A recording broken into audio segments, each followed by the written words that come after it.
Olá pessoal, tudo bem com vocês? No encontro de hoje teremos a ocasião de falarmos sobre Santo Agostinho, em especial a primeira parte de uma de suas obras principais, que é o livre-arbítrio. Teremos a ocasião também de falarmos um pouquinho sobre felicidade para esse filósofo medieval tão importante.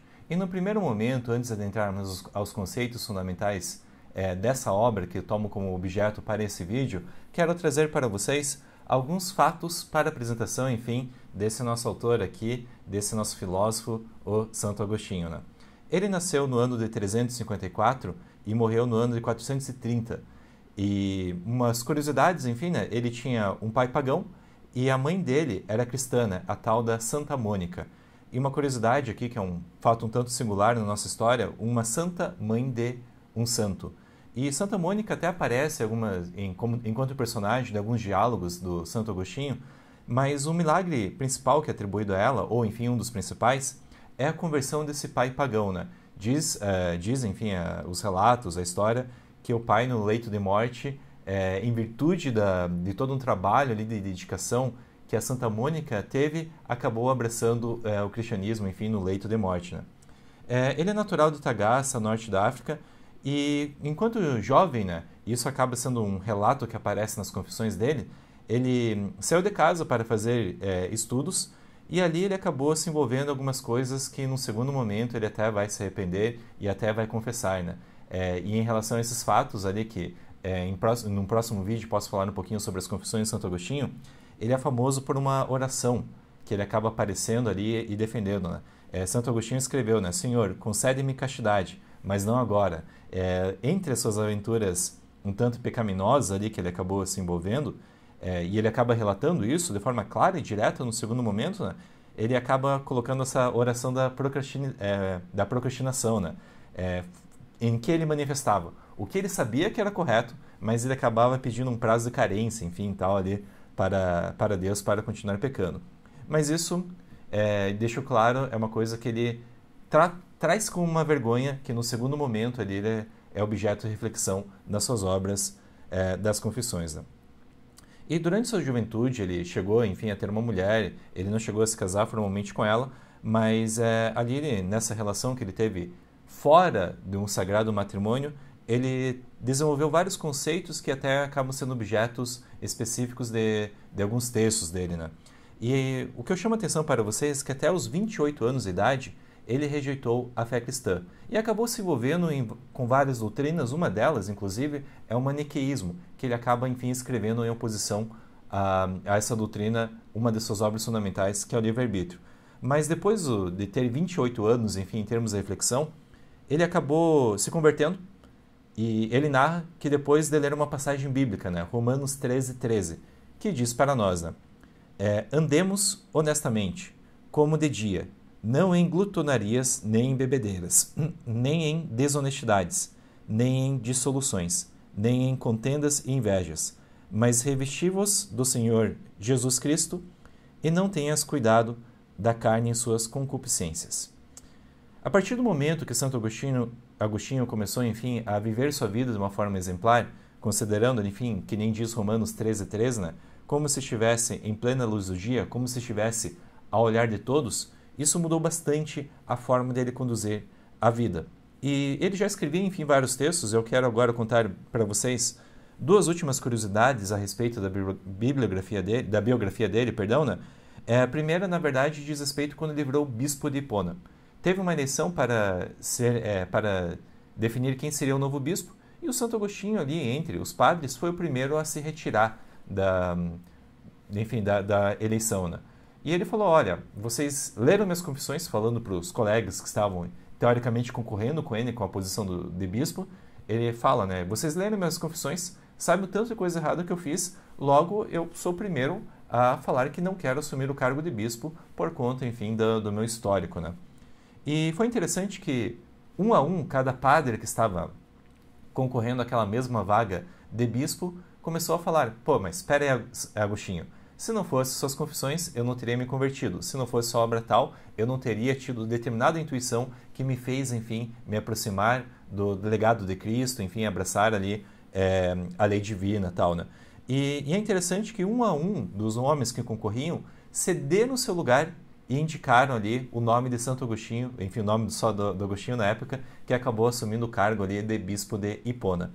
E uma última curiosidade biográfica, né? Lembrando que podemos falar depois em exaustão como foi a vida desse santo, aparece na morte dele.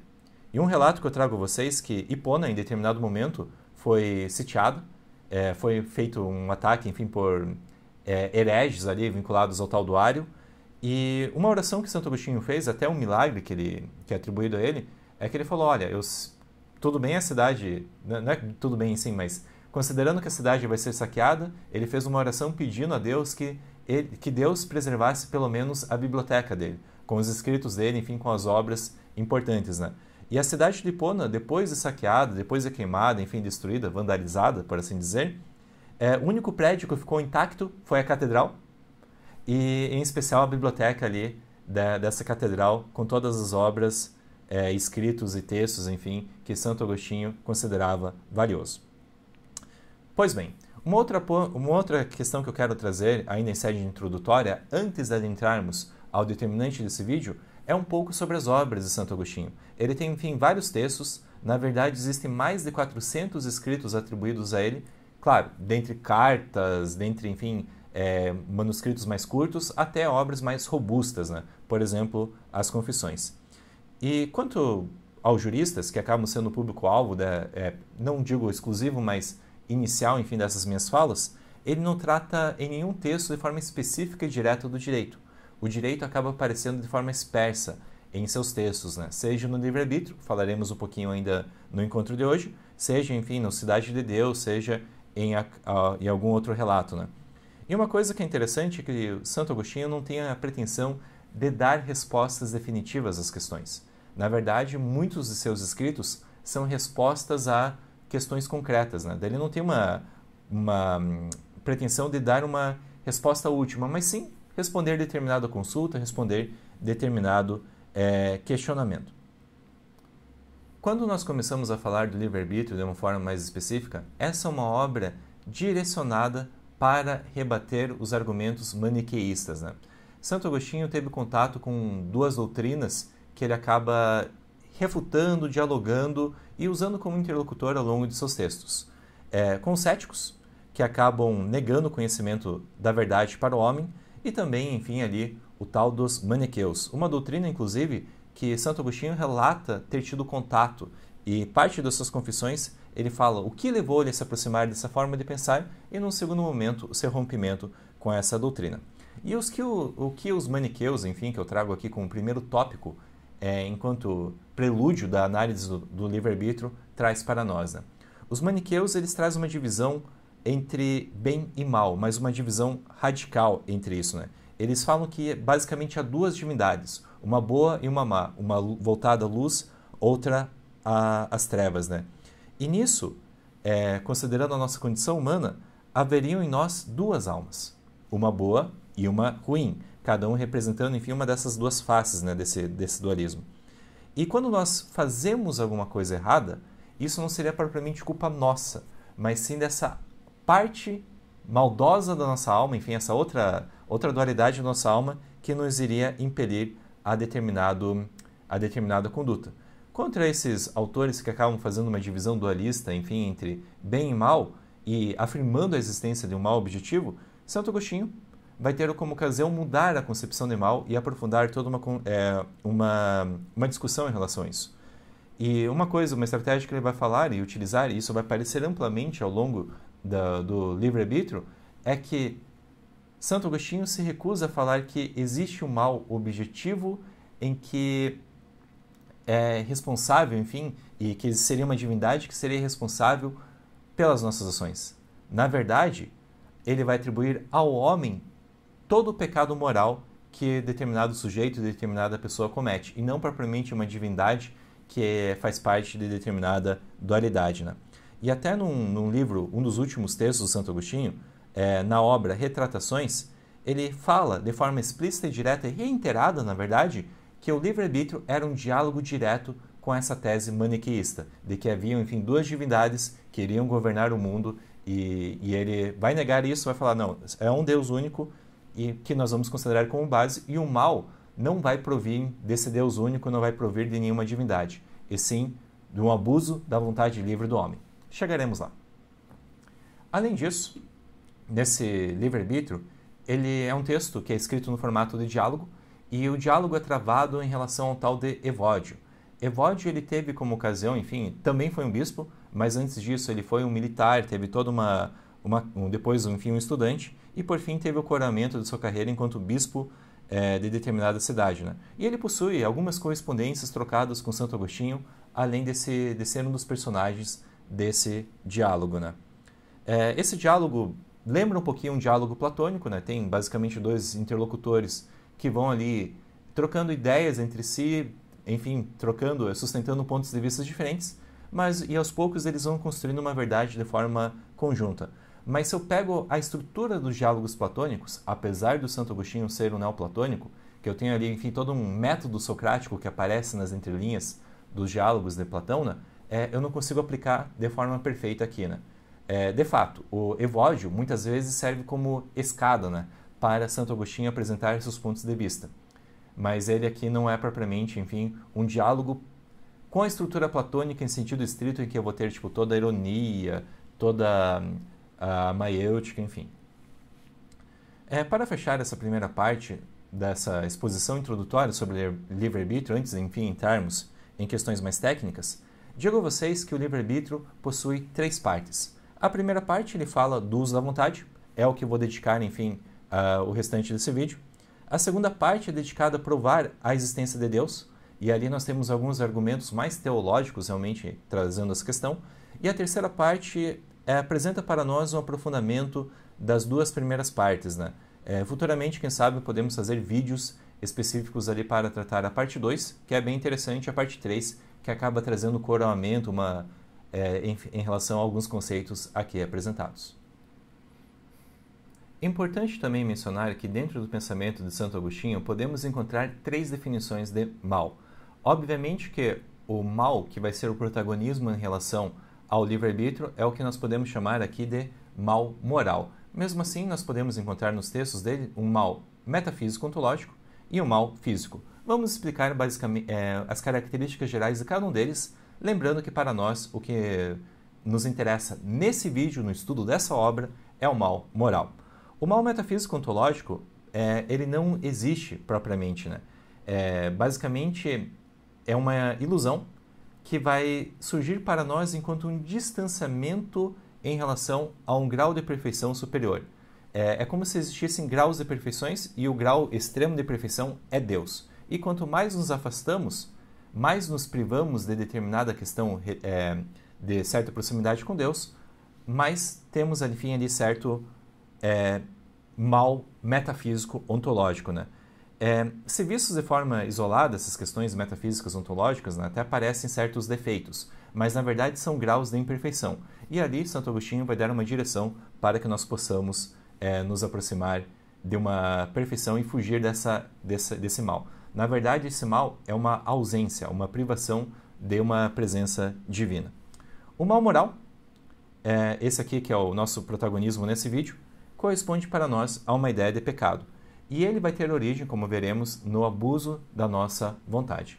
Por fim, temos o mal físico, que aparece para nós como doenças e morte, e isso é uma questão que decorre do pecado original. Podemos ter uma discussão mais teológica em relação a esse mal físico, né? Que decorre do pecado original, mas esse é um mal que ele, visto dentro de uma ordem maior, Santo Agostinho tem uma obra chamada De Ordine, enfim, sobre a ordem, que ele fala que às vezes aparecem sofrimentos pontuais, mas se eu vejo esses episódios pontuais, sofrimento, morte, dor, doença, dentro de um todo maior, isso serve para enaltecer ainda mais a obra divina.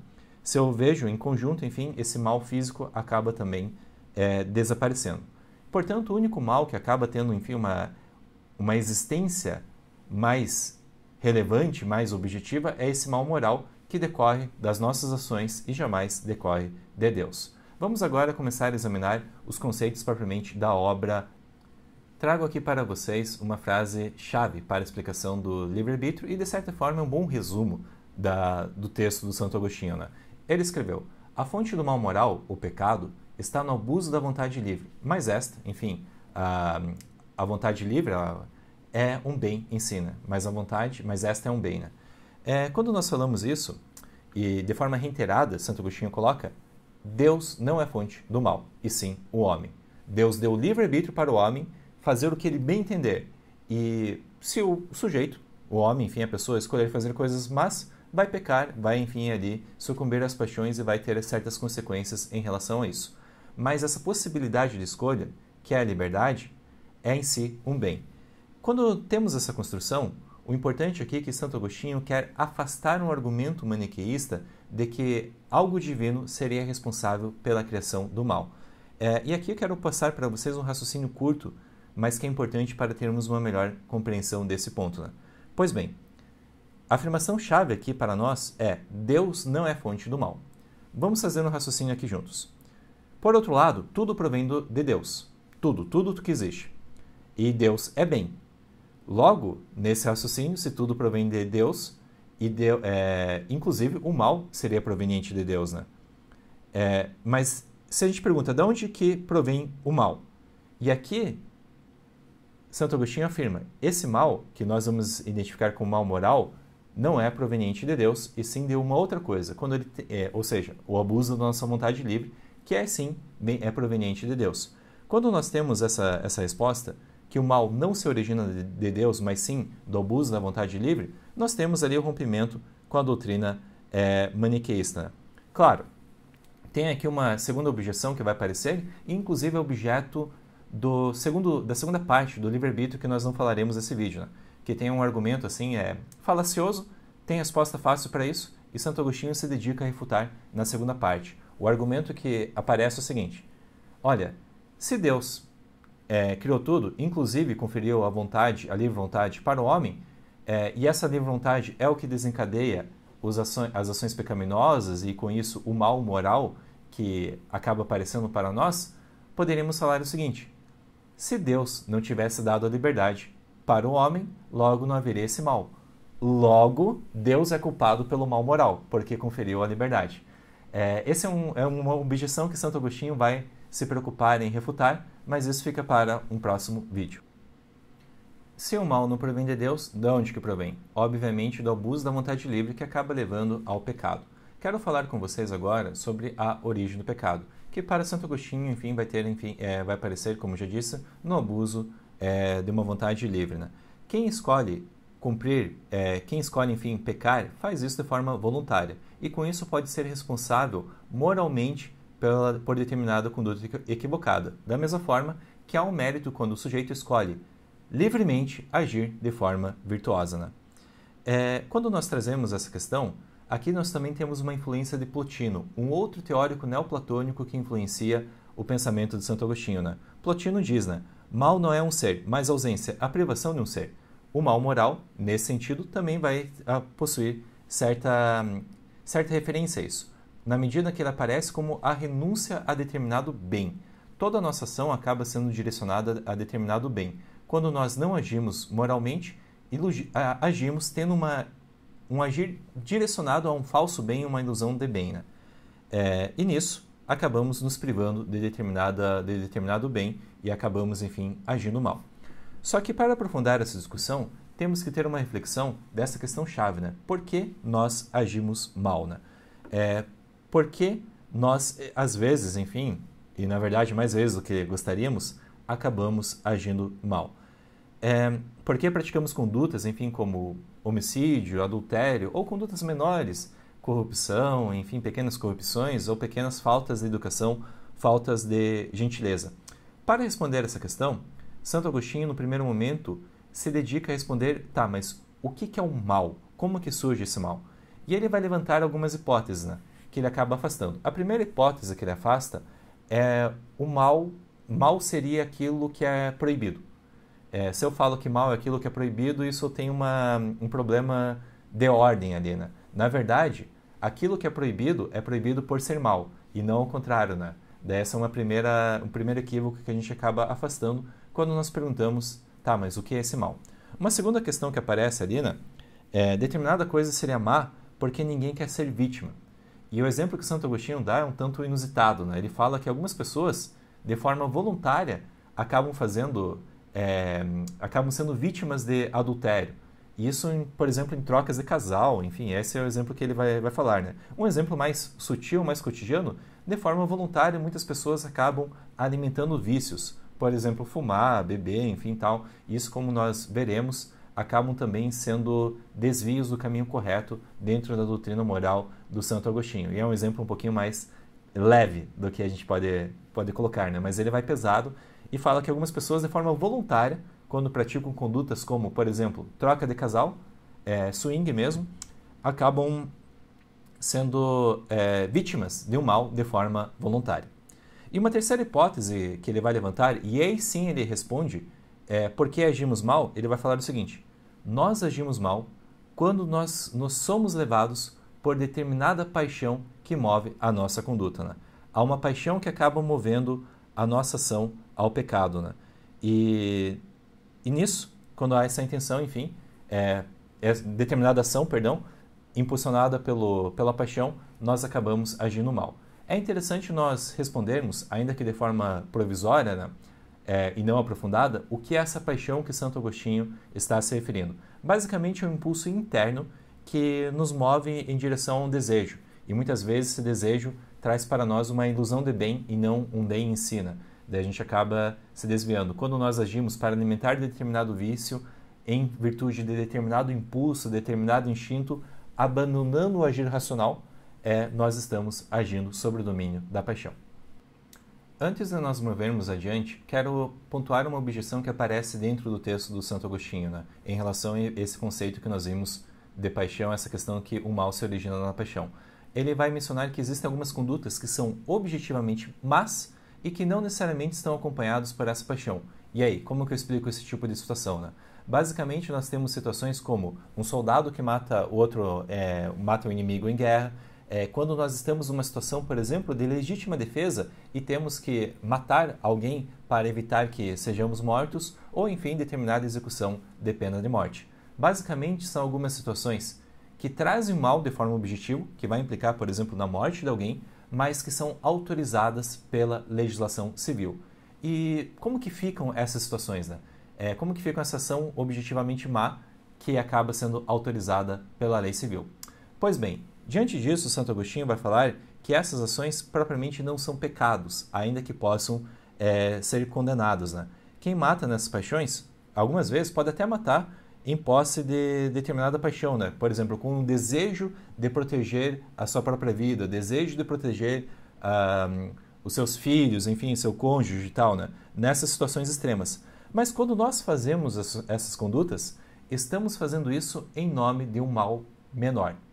Ela é um mal, ele vai reconhecer isso, enfim, são coisas que idealmente não deveriam acontecer, mas isso é feito em nome de um mal menor.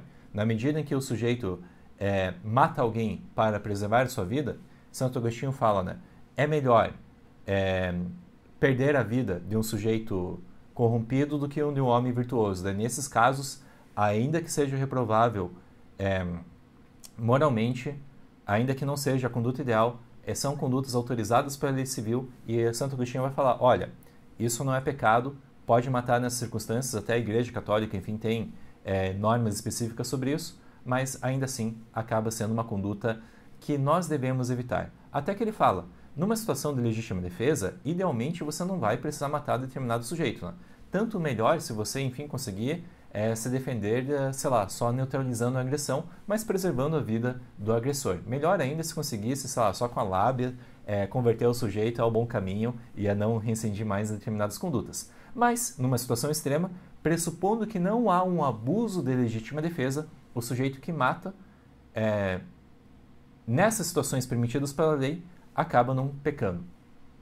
Agora quero entrar com vocês em outra parte do texto do Santo Agostinho. E aqui ele faz várias categorias para responder para nós qual é a causa do pecado, enfim, e como nós podemos evitar pecar. Né? Nesse esquema que eu tenho aqui para vocês, vamos guardar o seguinte.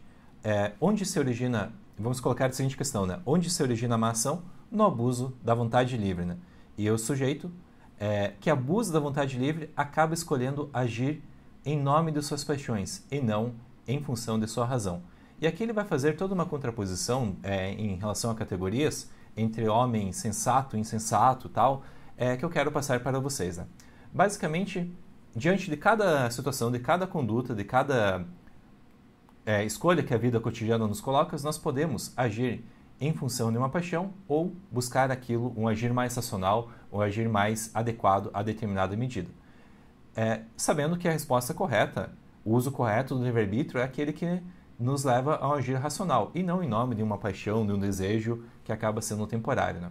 Quando nós colocamos outras categorias para trazer mais camadas a essa distinção, de certa forma, divisão, enfim, que o Santo Agostinho vai propor para nós, ele também traz uma diferença entre os animais que sabem que vivem e aqueles que apenas vivem. E nós, em função da razão, enfim, pessoas humanas, em função da razão, temos a possibilidade de saber que vivemos e não apenas existir vivendo ali da satisfação de um impulso em direção a outro impulso, como a maioria dos animais faz. Né? Na verdade, em função da razão, Santo Agostinho diz, nós podemos superar os outros animais. A nossa condição, enfim, humana é frágil se comparada a animais fortes na natureza, a muitos animais da natureza. Mas ele fala que nós podemos superar todos os outros, isso é óbvio, né? Com o uso do intelecto, com o uso, enfim, de outras ferramentas. E assim, o que vai nos elevar em relação aos outros animais, outros seres, é propriamente a razão. Né? Não é à toa que aquela definição aristotélica, né, de homem enquanto animal racional, acaba, de certa forma, reaparecendo aqui nessas entrelinhas e influenciando todo o pensamento da filosofia cristã e da filosofia medieval.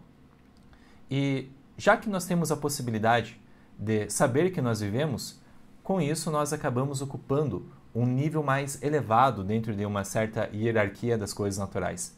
Na verdade, na medida em que nós tomamos consciência que vivemos e agimos enquanto homens racionais, e não apenas com base em impulsos e instintos, né, como animais fazem, isso acaba nos elevando o nosso espírito, elevando a nossa alma, né, em direção de saída de uma caverna. Daqui a pouco eu vou falar isso, fazendo uma referência rapidamente a um outro texto, mas que nos ajuda a aprofundar a compreensão aqui, né?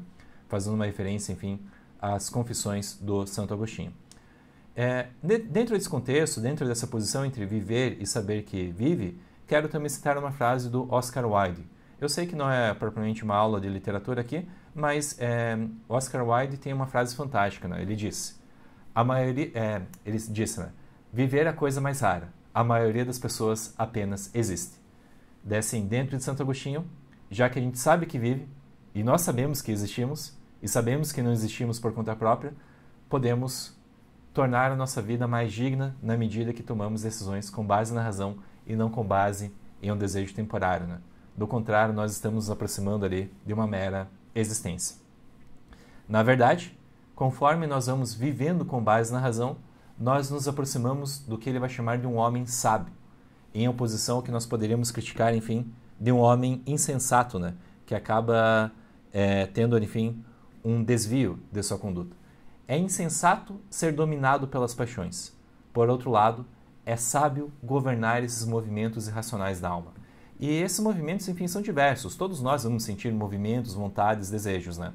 Freud vai colocar para nós 3 de forma forte, que são inerentes à nossa natureza, e Santo Agostinho não nega, que é o impulso sexual, fome e também a questão de dormir. Né? Nós precisamos atender esses impulsos. Só que eu posso escolher quando fazer isso.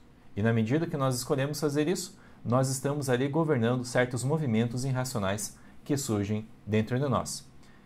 Para fecharmos essa parte, na medida em que o sujeito vai agindo com base na paixão, é dominado pela paixão, acaba sendo até, palavra forte ali, escravo das paixões, ele vai tendo condutas viciosas, vai, enfim, alimentando vícios, e isso vai gerar certos prejuízos para ele. Por outro lado, na medida que o homem atua de forma racional, ele vai agindo de forma virtuosa. E é em relação a essas duas categorias agora, né, que decorrem, são desdobramentos do agir com base na razão e do agir com base na paixão, vícios e virtudes, lembrando que nosso agir sempre vai decorrer do livre-arbítrio. Enfim, quero aprofundar um pouquinho nessas categorias agora. Primeiro falaremos das paixões. Agir com base nas paixões é uma escolha do homem. Obviamente não é culpa de Deus, isso é todo o raciocínio, é o cerne do raciocínio apresentado por Santo Agostinho. E uma conclusão que ele vai chegar aqui para nós é que agir com base na paixão acaba sendo para nós um castigo em si. E por quê? por que isso acontece, né? Enfim, e agora eu vou listar para vocês algumas coisas que Santo Agostinho descreve em seu texto e eu tenho certeza que cada um de nós já experienciou pelo menos alguma delas de uma medida mais intensa ou menos intensa.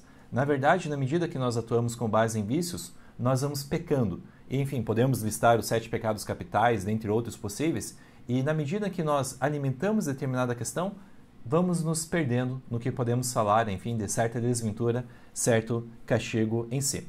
Quando ocorre o império da paixão sobre o nosso espírito, vamos ter algumas coisas, vamos listar aqui, né, para nós. Temor, medo. Nós vamos ter certa inquietude, certa perturbação, medo de perder alguma coisa, que decorre de certo apego em relação a alguma coisa. Teremos certo desejo, que possivelmente será frustrado em determinado momento, né, conforme a gente não consegue satisfazer certos vícios. Ansiedade.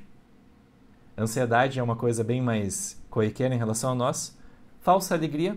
Nós temos, enfim, o sujeito usa determinada substância, tem ali uma sensação que provoca certa euforia a ele, mas na verdade isso é uma falsa alegria, e em razão porque para repetir essa sensação ele vai precisar de doses cada vez maiores, enfim, dessa euforia externa que decorre para ele, né? E até, enfim, eu não me lembro exatamente quem disse isso, né? Mas é curioso que gozar dos prazeres terrenos atrofia a própria capacidade de gozar deles, né? E, enfim, certo apego em relação a objetos que podem causar sofrimento conforme são perdidos, irritações, desejo de vingança, avareza, luxúria, ser escravo de certa ambição, orgulho, inveja de certas pessoas, enfim, ficar se comparando, ociosidade e tal, humilhação em relação a determinada situação por você ser vaidoso e não querer, enfim, passar por certas circunstâncias, cansaço por ficar tentando conseguir alguma coisa que está fora do seu alcance, não pode ser possuído e tal. E sempre que a gente vai ter um sofrimento, e você pode, enfim, associar qualquer questão, né? Esse sofrimento vai estar associado a uma paixão. E aqui a forma correta para a gente evitar desse caminho, que vai ser um castigo em si, é basicamente praticar virtudes, né? Que vai aparecer ali para nós na segunda... vou trazer para vocês, enfim, daqui a pouco. Antes de continuarmos, quero fazer um breve comentário sobre a obra Confissões do Santo Agostinho. Basicamente, ali nessa obra, ele pega, em determinada parte, enfim, pega todos os seus pecados, tudo aquilo que já fez errado, tudo aquilo, enfim, que é privado, todos os seus pensamentos equivocados e acaba tornando público. É uma coisa muito forte que ele faz e, obviamente, gera exposição. Imagine o equivalente se você pegar tudo aquilo que você já fez de errado ou pensou em fazer de errado e colocasse de forma pública, enfim, nas suas redes sociais, né? Basicamente isso que ele acabou fazendo, claro, respeitando ali as particularidades da época. Ele pega aquilo que de mais impuro a dele e ele acaba projetando. E quando ele faz isso, ele fala um pouquinho do processo de conversão pelo qual ele passou e, enfim, cada um de nós pode passar não necessariamente uma conversão religiosa, mas uma conversão moral, em direção de um apego a paixões, apego a coisas transitórias para determinadas coisas mais elevadas, né? Há uma moral da história aqui, independente da questão religiosa. E quando ele faz isso, ele faz uma interpretação adicional do mito da caverna de Platão, que, enfim, é amplamente famoso, já fiz vídeos sobre isso, e vamos lá, né? Na medida que o sujeito está se afundando em pecados, ele está preso na caverna. Preso, enfim, ali, alimentado em relação a ilusões pelos seus sentidos, vendo sombras e se alimentando, enfim, dessas ilusões que há no nível mais profundo e interno da caverna. Na medida que o sujeito vai se libertando e vai fazendo todo o processo de ascensão da alma, vai substituindo seu desejo, enfim, que antes, no primeiro momento, ele projeta em coisas terrenas para coisas eternas, ele vai tendo uma ascensão da alma. E, claro, para fazer isso, para termos todo esse processo, que é um processo de conversão, é um processo extremamente lento, problemático e difícil.